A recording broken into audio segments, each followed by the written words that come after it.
በሰው ልጅ ታሪክ ውስጥ እንደዚህ ያለ ድንቅና ረቂቅ ተአምር ታይቶ አይታወቅም። ይህ የታሪክ መጋጠሚያ፣ የሰማይና የምድር መሳሳም፣ የዘላለም አምላክ የሰው ልጅ የሆነበት ታላቅ ዕለት ነው። ጨለማው ዓለምን በሸፈነበት፣ የሰው ልጅ ተስፋ በቆረጠበት በዚያ ዘመን ናዝሬት በምትባል ትንሽ መንደር ውስጥ የዓለም ዕጣ ፋንታን የሚቀይር ብርሃን መውጣት ጀመረ።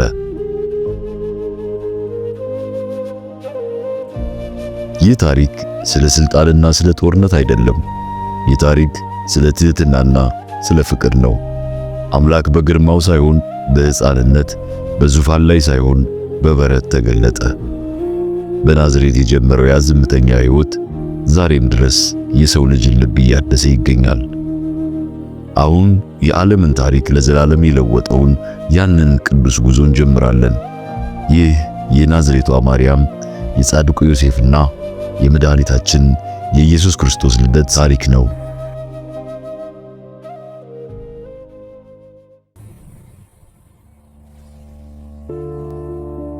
በገሊላ ተራሮች ግርጌ በናዝሬት ጸጥተኛ መንገዶች ላይ አንዲት ንጽሕት ድንግል ነበረች።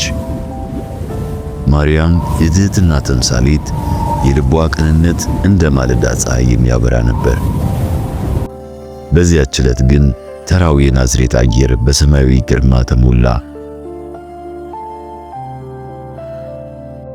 ሊቀ መላእክቱ ቅዱስ ገብርኤል ከሰማይ ሰማያት ወርዶ በፊቷ ቆመ። ደስ ይበልሽ ጸጋ የሞላብሽ ሆይ ጌታ ከአንቺ ጋር ነው የሚለው ድምፅ ምድርን አናወጠ። ማርያም ደነገጠች። የዚህ ሰላምታ ትርጉም ምን ይሆን ስትል በልቧ አሰበች። መልአኩ ግን የምስራቹን ቀጠለ። አትፍሪ ማርያም፣ በእግዚአብሔር ዘንድ ጸጋን አግኝተሻልና፣ እነሆ ትጸንሻለሽ፣ ወንድ ልጅም ትወልጃለሽ፣ ስሙንም ኢየሱስ ትይዋለሽ። ያ ምስጢር ከሰው አእምሮ በላይ ነበር። ድንግል አምላክን ልትሸከም ተመረጠች። ይህ እንዴት ይሆናል ስትል በጥያቄና በአድናቆት ጠየቀች።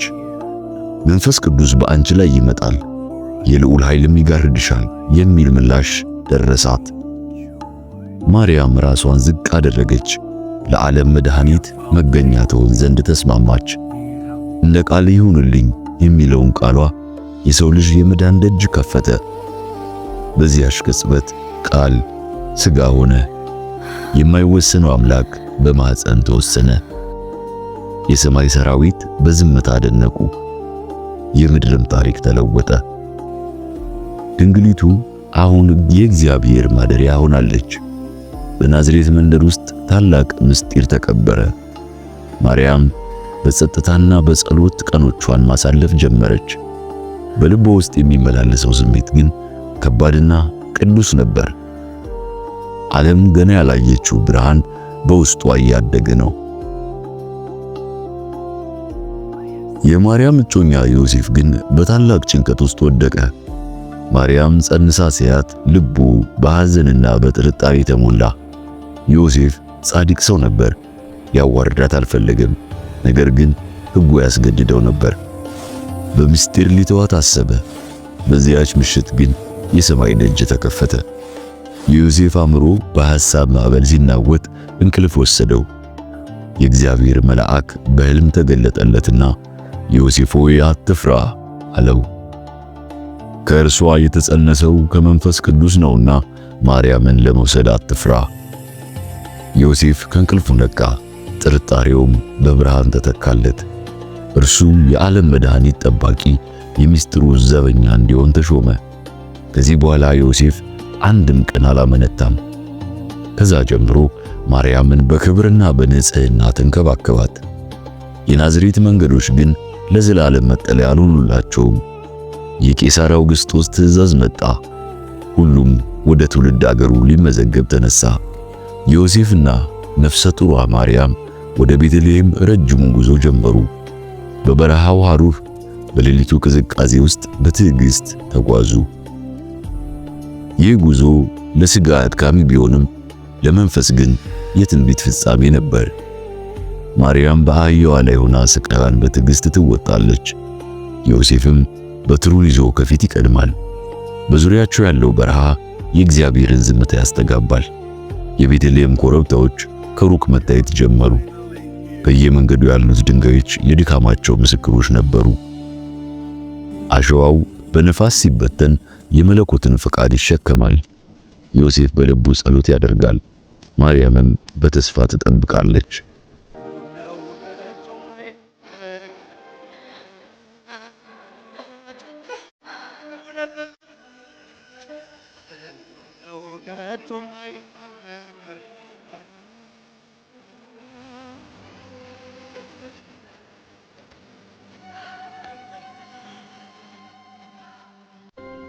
ሰማዩ በደመና ተሸፍኖ የመንገዳቸው ጥላ ሆነ። ፀሐይ ስትጠልቅ የሌሊቱ ቅዝቃዜ ይበረታል። እነርሱ ግን በውስጣቸው ያለውን ሙቀት ይዘው ይጓዛሉ። የይሁዳ ተራሮች በግርማቸው ቆመው ይጠብቋቸዋል። እያንዳንዱ ኪሎ ሜትር ወደ ተስፋው መቃረብ ነበር። የሮም ወታደሮች በመንገድ ላይ ይተላለፋሉ። አንዳቸውም ግን በዚያች ሴት ማኅፀን ውስጥ ያለውን ንጉሥ አላወቁም። ዓለም በሥጋዊ ሥልጣን ተጠምዳ ሳለች መለኮት መጣ። የጉዟቸው መዳረሻ ቤተልሔም ተቃርቧል። የመንገዱ አቧራ በልብሳቸው ላይ አርፏል። የዮሴፍ ጫማዎች በእርጅና ተሰነጣጥቀዋል።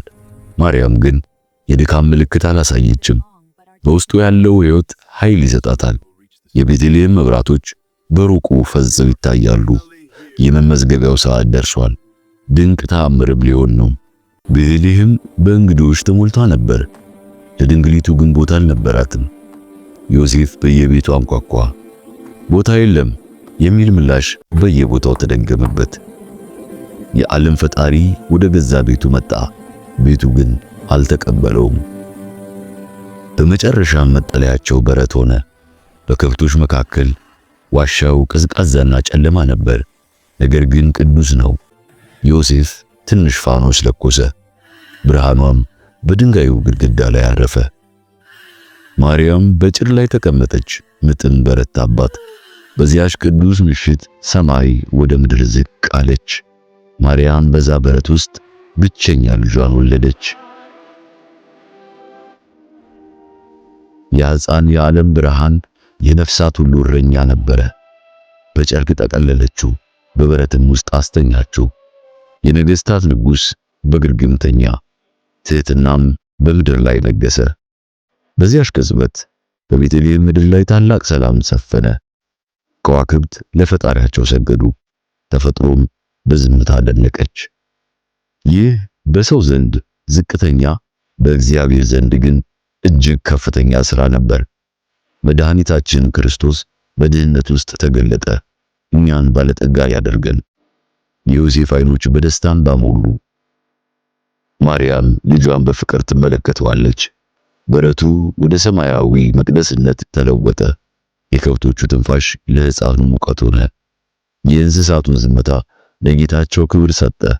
ዓለም ተኝታ ሳለ ሰማይ በደስታ ተናወጠች። የታሪክ መጋጠሚያ በዚህ ቅጽበት ተፈጸመ። የጭዱ ጠረን እንደ ሰማያዊ ዕጣን ተሰማ። በዋሻ ውስጥ ያለው ጸጥታ ከመዝሙር ይበልጣል። ሕፃኑ እጁን ሲያንቀሳቅስ የዓለምን ሸክም የሚፈታ መሰለ። ድንግሊቱ በዝምታ ምስጋና ታቀርባለች። ዮሴፍ ለጥበቃው በተጠንቀቅ ቆሟል። በዙሪያቸው ያሉት ከብቶች ሰላምን ይወክላሉ። ጨለማው ለዚህ ታላቅ ብርሃን ተሸነፈ። የሮም መንግስት ዝም ብሏል። ሰማይ ግን እያከበረች ነው። መለኮት በሥጋ ተገለጠ፣ ምስጢሩም ተፈጸመ።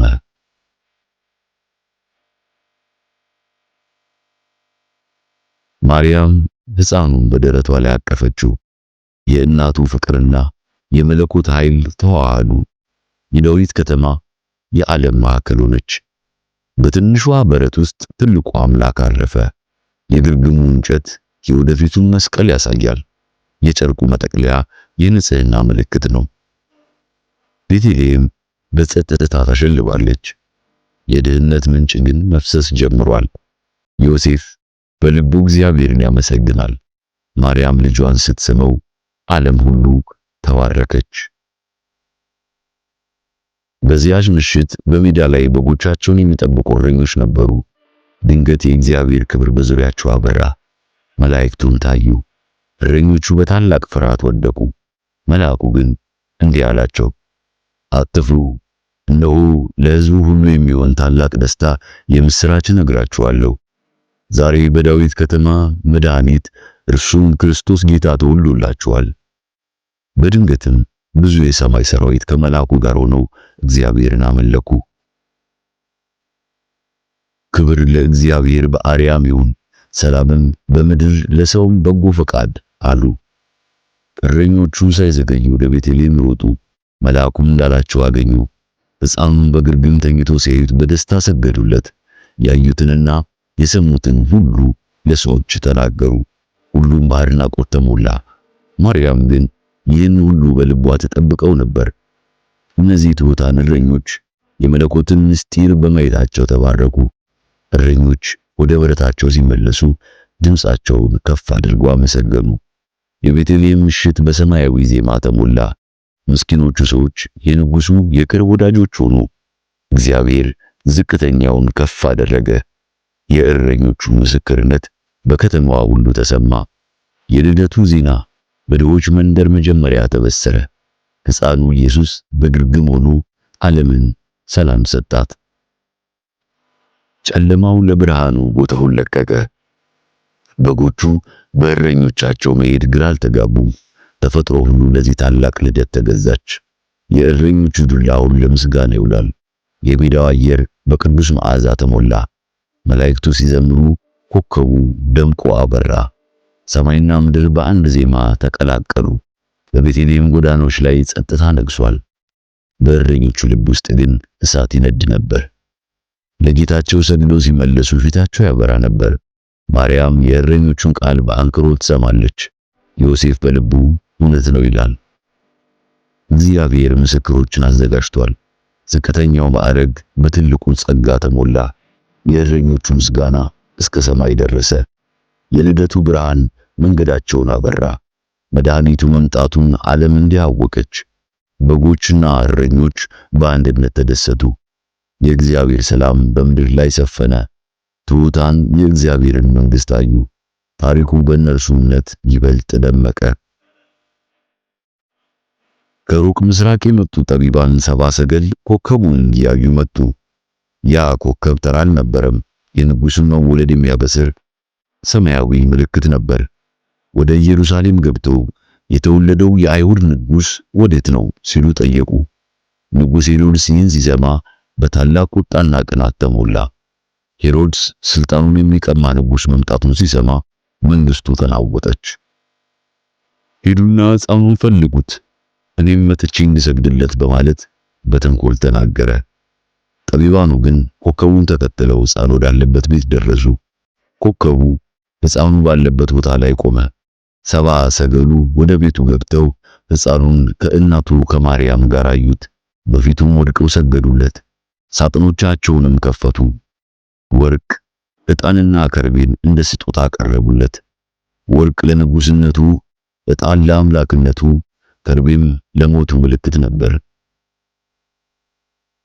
እነዚህ ስጦታዎች የምስጢር መገለጫዎች ነበሩ። በሕልም ወደ ሄሮድስ እንዳይመለሱ ተረድተው በሌላ መንገድ ሄዱ። የምድር ነገሥታት ለሰማዩ ንጉሥ ክብር ሰጡ።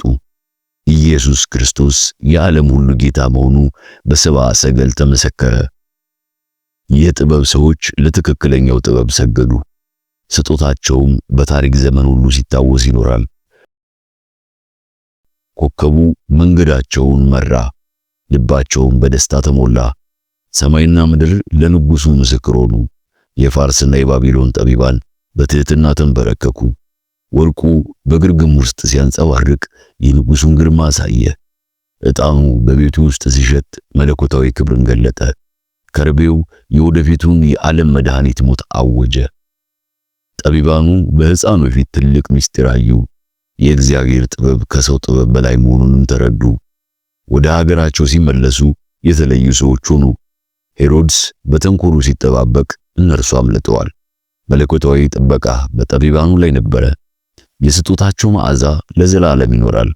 ሕፃኑን ያዩበት ቅጽበት የታሪካቸው ትልቁ ክብር ነው። በይሁዳ ምድር ላይ የሰማይ ምስጢር ታየ። ኮከቡ ተግባሩን ፈጽሞ ተሰወረ። ሰብአ ሰገል የዓለም አገሮች ሁሉ ምስክሮች ነበሩ። የንጉሡ መወለድ በአሕዛብ ዘንድ የታወቀው እንዲህ ነው። አምልኳቸው ንጹሕና ቅዱስ ነበር። በልባቸው ውስጥ ታላቅ ብርሃን ይዘው ሄዱ። እግዚአብሔር ለሚፈልጉት ይገለጣል። የጠቢባኑ ጉዞ የተስፋ ጉዞ ነበር። የልደቱ ታሪክ በዓለም ዙሪያ እንዲህ ተሰራጨ። ይህ ታሪክ ዛሬም በልባችን ውስጥ ሊኖር ይገባል። ትሕትናን፣ ፍቅርንና እምነትን ከቤተልሔም በረት እንማራለን። ቤተልሔም የዳቦ ቤት ብቻ ሳትሆን የሕይወት እንጀራ መገኛ ሆነች። ኮከቡ ዛሬም በልባችን ውስጥ ሊበራ ይገባል። ሰብአ ሰገል ዛሬም በምሳሌነታቸው ያስተምሩናል። የልደቱ ታሪክ በየዓመቱ የሚታደስ የፍቅር ቃል ኪዳን ነው። በግርግም የተኛ ሕፃን የዓለምን ሸክም ተሸከመ። ድንግሊቱ ማርያም የአዲስ ኪዳን ታቦት ሆነች።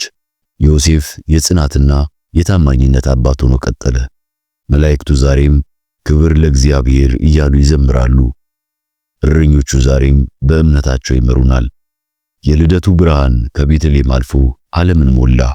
በጨለማ ለሚመላለሱት ታላቅ ብርሃን ወጣ። የሞት ጥላ ባለበት ሀገር ላሉት ብርሃን በራላቸው። ሕፃን ተወልዶልናልና ወንድ ልጅም ተሰጥቶናልና አለቅነትም በጫንቃው ላይ ይሆናል።